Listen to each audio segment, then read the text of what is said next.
ಬಹುಶಃ ಇವತ್ತು ನಾವು ಸೇರಿರತಕ್ಕಂಥದ್ದು ರಾಮಾವಾಸ್ ರಾವಣ, ವಿಶೇಷವಾಗಿ ಬೆಂಗಳೂರು ಗ್ರಾಮಾಂತರ ಕ್ಷೇತ್ರದಲ್ಲಿ ಅಲ್ಲಿ ಒಂದು ಯುದ್ಧ ಪ್ರಾರಂಭ ಆಗಿದೆ ಅಂತ ಹೇಳಿದ್ರೆ ತಪ್ಪಾಗಲಾರದು. ಅಲ್ಲಿ ರಾಮರಾಜ್ಯ ಬೇಕಾ ರಾವಣ ರಾಜ್ಯ ಬೇಕು ಅನ್ನೋದನ್ನ ಜನ ತೀರ್ಮಾನ ಮಾಡ್ತಾ ಇದ್ದಾರೆ, ಜನ ಚರ್ಚೆ ಮಾಡ್ತಾ ಇದ್ದಾರೆ. ಸನ್ಮಾನ್ಯ ಮಂಜಣ್ಣವರು ರಾಜಕೀಯವನ್ನ ಹೊರತುಪಡಿಸಿ, ಸನ್ಮಾನ್ಯ ದೇವೇಗೌಡರ ಅಳಿಯ ಅನ್ನೋದು ಕುಟುಂಬವನ್ನ ಹೊರತುಪಡಿಸಿ ದೊಡ್ಡ ಮಟ್ಟದಲ್ಲಿ ಬೆಳೆದಿದ್ದಾರೆ.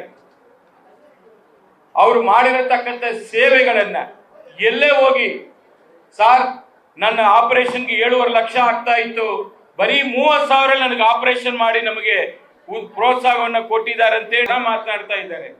ಇವತ್ತು ಬೇಕಾಗಿರತಕ್ಕಂಥದ್ದು, ನಾವು ಹಿಂದೆ ಎಲ್ಲ ಹೇಳ್ತಾ ಇದ್ವಿ ವೈದ್ಯೋ ನಾರಾಯಣೋ ಹರಿ ಅಂತೇಳಿ, ಆದರೆ ಇವತ್ತು ಸಾಕ್ಷಾತ್ ಧರ್ಮಸ್ಥಳ ಮಂಜುನಾಥ ಇವತ್ತು ಈ ಮಂಜನವನ್ನ ನೀನು ಸೇವೆ ಮಾಡಕ್ಕೆ ರಾಜಕೀಯನೇ ಸರಿ ಅಂತೇಳಿ ಇವತ್ತು ಕಳಿಸ್ಕೊಟ್ಟಿದ್ದಾರೆ. ಅಂತ ಮಂಜನವ್ರನ್ನ ನಾವು ಪಾರ್ಲಿಮೆಂಟ್ ಕಳಿಸ್ಕೊಡುವಂತ ಜವಾಬ್ದಾರಿ ನಮ್ಮ ಕಾರ್ಯಕರ್ತರಲ್ಲಿ ಬಹಳಷ್ಟು ಇದೆ ಅಂತ ಹೇಳಿ ಈ ಸಂದರ್ಭದಲ್ಲಿ ನಾನು ಹೇಳಲಿಕ್ಕೆ ಬಯಸ್ತಾ ಇದ್ದೀನಿ. ಯಾಕೆಂದ್ರೆ ಅವರಂತವರು ಮಂಜಣ್ಣ ಅಂತ ಅವರು ಪಾರ್ಲಿಮೆಂಟ್ಗೆ ಹೋದ್ರೆ ಬಹುಶಃ ಅವರು ಆರೋಗ್ಯ ಸಚಿವರಾಗ್ತಾರಂತ ಕೂಡ ಈಗಲೇ ಚರ್ಚೆಗಳು ಪ್ರಾರಂಭ ಆಗಿದೆ.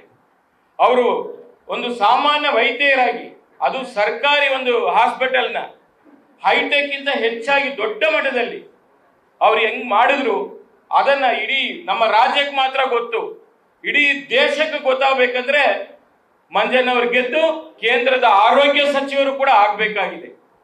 ಅದಕ್ಕೆ ನಾವೆಲ್ಲ ಕೂಡ ಸಹಕಾರ ಕೊಡಬೇಕು. ಇದು ಭಗವಂತನ ಆಟ, ಯಾರ ಕೈಯಲ್ಲಿ ಇಲ್ಲ. ಇದು ದೇವೇಗೌಡರ ಕುಟುಂಬಕ್ಕೆ ಯಾವತ್ತೂ ಕೂಡ ದೇವರ ಆಶೀರ್ವಾದ ಇದೆ, ದೈವ ನಂಬಿಕೆಯಲ್ಲಿ ಅವ್ರು ಕೆಲಸ ಮಾಡೋರು.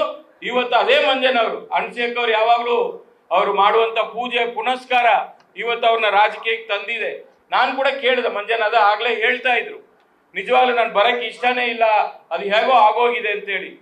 ಎಲ್ಲಿ ನೋಡಿದ್ರು ಮಂಜಣ್ಣವ್ರು ಏನವ್ರು ಸ್ಪೀಚ್ ಕೊಟ್ಟಿದ್ದಾರೆ, ಯೂಟ್ಯೂಬ್ ಹೋಗಿ ಸೋಷಿಯಲ್ ಮೀಡಿಯಾಗ ಹೋಗಿ ಯಾವುದೇ ಒಬ್ಬ ಯುವಕರ ಹತ್ರ ಮಾತಾಡಿ, ಮಹಿಳೆಯರ ಹತ್ರ ಮಾತಾಡಿ, ಇಲ್ಲ ಮಂಜಣ್ಣ ಬರಬೇಕು ಅನ್ನೋ ಒಂದು ಅಲೆ ಏನ್ ಪ್ರಾರಂಭ ಆಗಿದೆ. ಅದಕ್ಕೂ ನಾವು ಕೂಡ ಜೊತೆಲಿ ಸೇರ್ಕೊಂಡು ಬಿಜೆಪಿ ಮತ್ತು JDS ನ ಎಲ್ಲ ಕೂಡ ಕಾರ್ಯಕರ್ತರು ಮತ್ತೆ ಮುಖಂಡರುಗಳು ಸೇರಿ ಕೆಲಸ ಮಾಡಬೇಕಾಗಿದೆ ಅಂತ ಹೇಳ್ತಾ, ಮತ್ತೊಮ್ಮೆ ನಮ್ಮ ಕೇಂದ್ರದ ಆತ್ಮೀಯರು ಮತ್ತು ಈಗ ಸಂಸದರು ಅವರ ಆಯ್ಕೆ ಆಗೇ ಆಗ್ತಾರೆ, ಅದರಲ್ಲಿ ಎರಡನೇ ಮಾತಿಲ್ಲ. ಹಿಂದಿನ 2014ರ ಪಾರ್ಲಿಮೆಂಟ್ ಚುನಾವಣೆಯಲ್ಲಿ 1.5 ಲಕ್ಷ ವ್ಯತ್ಯಾಸದಲ್ಲಿ ಅಂತರದಿಂದ ಗೆದ್ದಿದ್ರು. ಹಿಂದೆ 2019ರಲ್ಲಿ 79,000 ಅಂತರದಲ್ಲಿ ಗೆದ್ದಿದ್ರು. ಈ ಬಾರಿ ಯಾಕಂದ್ರೆ JDS ಸೇರಿದೆ, ನಾವು ಸೇರಿದಾಗ ಅದು 3 ಪಟ್ಟು ಜಾಸ್ತಿ ಆಗ್ಬೇಕಲ್ಲ.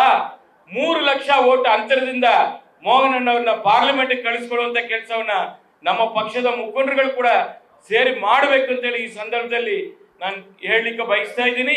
ಜೊತೆಗೆ ಇವತ್ತು ಮತ್ತೊಮ್ಮೆ ಮೋದಿ ಅವ್ರನ್ನ ಯಾರನ್ನಾದ್ರೂ ಪ್ರಧಾನಮಂತ್ರಿ ಆಗೋದನ್ನ ಯಾವ ಶಕ್ತಿಯಿಂದ ತಪ್ಪಿಸಕ್ ಸಾಧ್ಯನಾ? ಯಾರ ಕೈಯಲ್ಲಿ ಆಗಲ್ಲ. ಅಂತ ಒಂದು ಲೀಡರ್ ಗಂಡ್ಸು ಯಾರು ಹುಟ್ಟಿಲ್ಲ, ಇಲ್ಲಿ ಈ ದೇಶದಲ್ಲಿ ಯಾರು ಇಲ್ಲ. ಅದನ್ನ ಎಲ್ಲರೂ ಕೂಡ ಒಪ್ಕೊಳ್ಳೇಬೇಕಾಗ್ತದೆ. ಇವತ್ತು ಬಿಜೆಪಿ ಮತ್ತು JDS NDA ಮೈತ್ರಿಕೂಟದ ಒಂದು ಮೈತ್ರಿ ಧರ್ಮವನ್ನ ಉಳಿಸುವಂತ ಕೆಲಸವನ್ನ ನಮ್ಮ ಕಾರ್ಯಕರ್ತರು ಕೂಡ ಸೇರಿ ಮಾಡಬೇಕಾಗಿದೆ. ಬಿಡಿ, ನಮ್ಮ ರಾಜ್ಯ ಸರ್ಕಾರ ಬಿಟ್ಬಿಡಿ, ಸಿದ್ದರಾಮಯ್ಯನವ್ರಿಗೆ ಬೇರೆ ಕೆಲಸ ಇಲ್ಲ. ಮಾತಾಡಿದ್ರೆ ದೇವೇಗೌಡರ ಸಾಹೇಬ್ರನ್ನ, ಕುಮಾರಣ್ಣವ್ರನ್ನ ಬೈಯೋದು ಬಿಟ್ರೆ ಅವ್ರಿಗೆ ಇನ್ಯಾವ ಸಾಧನೆನೂ ಇಲ್ಲ ಈ ರಾಜ್ಯ ಸರ್ಕಾರದ್ದು. ಇನ್ನೇನ್ ಮಾತಾಡಕ್ಕಾಗುತ್ತೆ? ಅವರಿಗೆ ಒಂಥರ ಬೆಚ್ಚಿ ಬಿದ್ದೋಗಿದ್ದಾರೆ. ಇವತ್ತು NDA ನಾವು JDS ಮೈತ್ರಿ ಆಗ್ತೀವಿ ಅಂತೇಳಿ ಅವ್ರ ಕನಸಲ್ಲಿ ಕಂಡಿರ್ಲಿಲ್ಲ. ಇವತ್ತು ಅವ್ರಿಗೆ ಭಯ ಶುರುವಾಗಿದೆ.